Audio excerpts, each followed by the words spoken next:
The Great Gig in the Sky é um dos pontos altos do Dark Side of the Moon, álbum clássico que está completando 50 anos agora em 2023. Neste vídeo, a gente vai aprender toda a história por trás dessa música. E vamos começar pelo título. O que significa, afinal, The Great Gig in the Sky? Gig é uma palavra que não tem uma tradução muito precisa, mas ela se refere a praticamente qualquer trabalho remunerado que um músico possa realizar. Pode ser um show, uma apresentação, a gravação de uma música. Então, The Great Gig in the Sky poderia ser traduzido como o grande show no céu, a grande sonzeira no céu. Agora, o curioso é que esse não era o título original dessa música. Ou melhor, na época da gravação do Dark Side, a maior parte das faixas ainda não tinha o seu título definitivo. Só que como os caras precisavam se comunicar entre si para poder saber de qual música eles estavam falando, eles acabaram adotando alguns títulos provisórios. No caso de Great Gig in the Sky, ela tinha dois. Ou The Religious Section ou The Mortality Sequence. Ou seja, ou a sessão religiosa ou a sequência da mortalidade. E o clima da música, a atmosfera sonora, caminha mesmo nesse sentido de morte, de passagem, de encerramento de um ciclo. Inclusive, é muito comum que as pessoas associem as diferentes partes musicais dessa faixa aos diferentes estados pelo qual a alma passaria nesse momento de transição. Primeiro viria a parte da agonia, onde a pessoa toma o choque, a surpresa da morte, e depois viria a fase da aceitação, da compreensão, naquele momento que a música se acalma. Inclusive, uma curiosidade sobre essa música envolvendo a minha história familiar é que eu coloquei ela para tocar na cerimônia de cremação do corpo do meu pai, que era um grande fã de Pink Floyd e que me transmitiu esse amor pela música e pela banda. O curioso é que o próprio compositor dessa música diz que no momento em que ela foi composta, que essa ideia de morte nem estava tão presente assim, senão ele inclusive teria escolhido outros acordes de acordo com a declaração dele. Aliás, o compositor dessa música não é o Roger Waters, e sim o Richard Wright, o tecladista do Pink Floyd. O Roger Waters compôs a letra, ele é o autor de todas as letras do Dark Side, mas a parte musical é do Rick Wright. Originalmente, ela era tocada num órgão Hammond. Por sugestão do Alan Parsons, que é o produtor do disco, o Rick Wright acabou trocando do órgão Hammond para o piano, o que acabou dando aquele toque característico da música como a gente conhece hoje. Aliás, o Alan Parsons foi importantíssimo para a sonoridade final, tanto do disco quanto dessa música. Foi graças à sugestão dele que eles decidiram chamar uma cantora, no caso a Claire Torrey, cuja história a gente vai conhecer agora. E existe uma série de curiosidades envolvendo a participação da Claire Torrey nessa música. Para começar, o Alan Parsons já declarou em algumas entrevistas que ele teria trabalhado com ela antes ou que ele teria ouvido um disco de covers do qual ela teria participado e que ela estaria cantando Light My Fire nesse disco. Agora, a própria Claire Torrey diz que não se lembra de ter trabalhado anteriormente com Alan Parsons e que ela jamais gravou Light My Fire. Portanto, as lembranças do Alan Parsons estão um pouco confusas. Mas o fato é que foi graças à sugestão dele que a Claire Torrey chegou no Abbey Road, que é o estúdio onde o Dark Side foi gravado.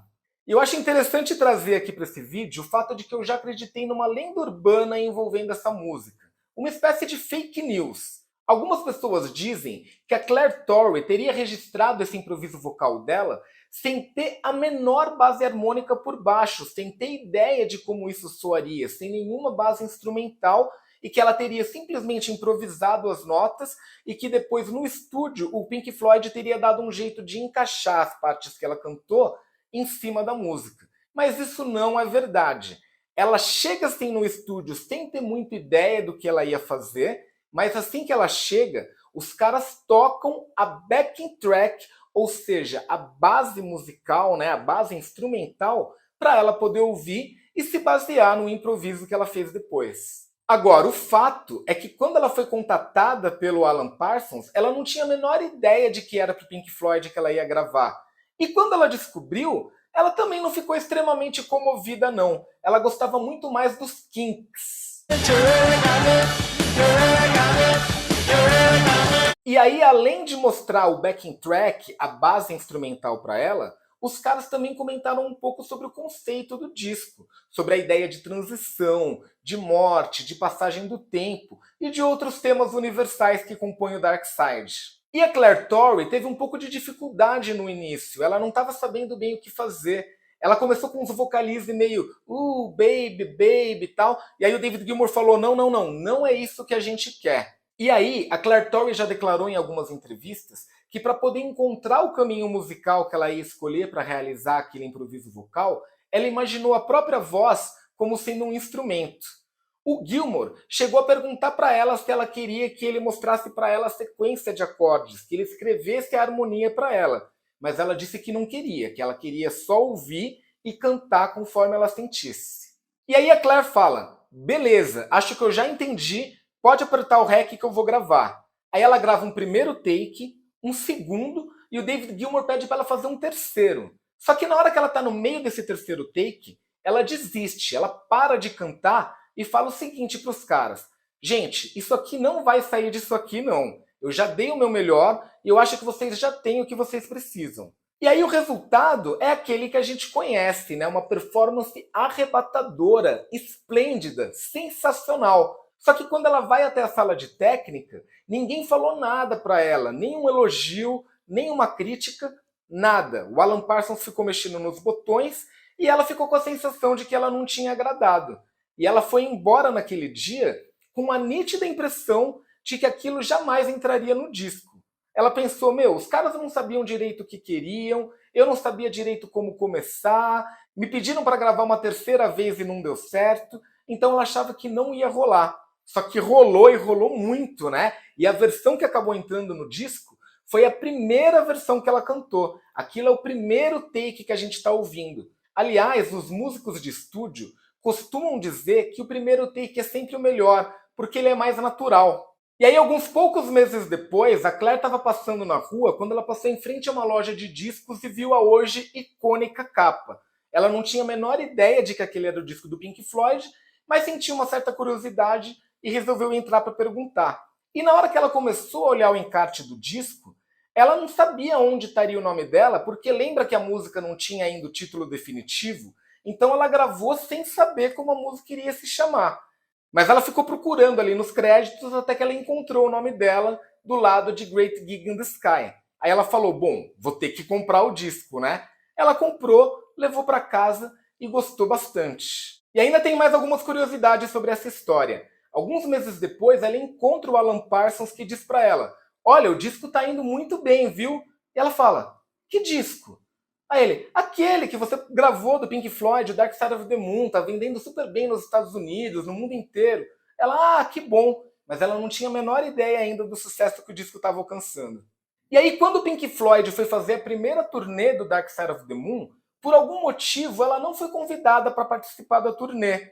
E aí, quando ela foi assistir o primeiro show lá na Inglaterra, ela ganhou um par de convites para ir assistir, ela chorou pra caramba na hora que eles tocaram Great Gig in the Sky. Porque ela sentiu que ela que mereceria estar ali. Ela se sentiu muito chateada e ela declarou que aquilo machucou ela durante anos. E aí, só em 1990, num show que foi realizado no Knebworth Park, que ela finalmente pôde participar e matar a vontade dela.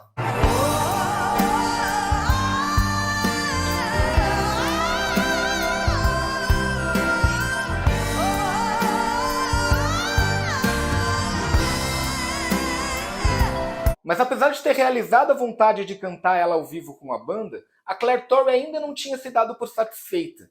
Isso porque a grana que ela tinha recebido na época que ela gravou era irrisória. Ninguém tinha a menor ideia do sucesso que o disco alcançaria.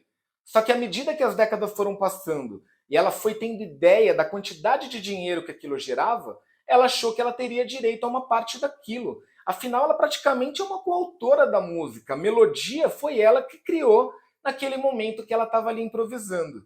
Então, em 2004, ela processa Pink Floyd e, em 2005, uma decisão judicial dá a ela o direito de ser incluída nos créditos da música. E, a partir de então, todas as versões que foram lançadas de Dark Side tiveram que incluir o nome da Claire Torrey como coautora de Great Gig in the Sky.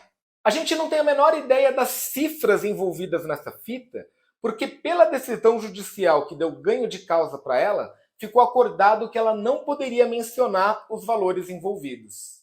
Um outro lance curioso é que depois que a faixa já estava acabada, o Alan Parsons ficou pensando que ele ainda poderia colocar algum toquezinho final nela ali, e ele decidiu incluir as gravações de diálogos de astronautas feitas no espaço pela NASA. Só que o Pink Floyd não gostou do resultado, e aí a ideia dele não vingou. Um lance engraçado é que na hora que o Rick Wright foi gravar o piano, lembra que eu contei que originalmente era feito no órgão Hammond, mas que o Alan Parsons sugeriu a troca do arranjo para ser tocada num piano? Ele teve que gravar isso numa outra sala, porque não cabia o piano e os membros da banda tudo no mesmo lugar. Só que enquanto ele estava nessa outra sala gravando, os caras sacanearam ele, fizeram uma pegadinha. Em vez de eles tocarem ao vivo, eles colocaram uma gravação que eles já tinham feito da semana anterior, e aí todo mundo foi lá para a porta da outra sala onde ele estava gravando o piano para ficar assistindo ele tocar. E aí na hora que ele termina de tocar o piano, que inclusive é o registro final que a gente ouve no disco, ele olha para a porta e olha para a cara de todo mundo lá olhando ele, toma um puta susto. O próximo vídeo aqui do canal vai ser um conteúdo especial sobre os 50 anos do Dark Side of the Moon. Assim que esse conteúdo estiver pronto, eu vou fixar o link para ele aqui embaixo na descrição. Então dá uma olhadinha lá, dependendo do dia que você estiver assistindo, pode ser que esse conteúdo já esteja pronto. Eu vou deixar também um card para ele aqui em cima. Então clica que a gente se vê daqui a pouquinho.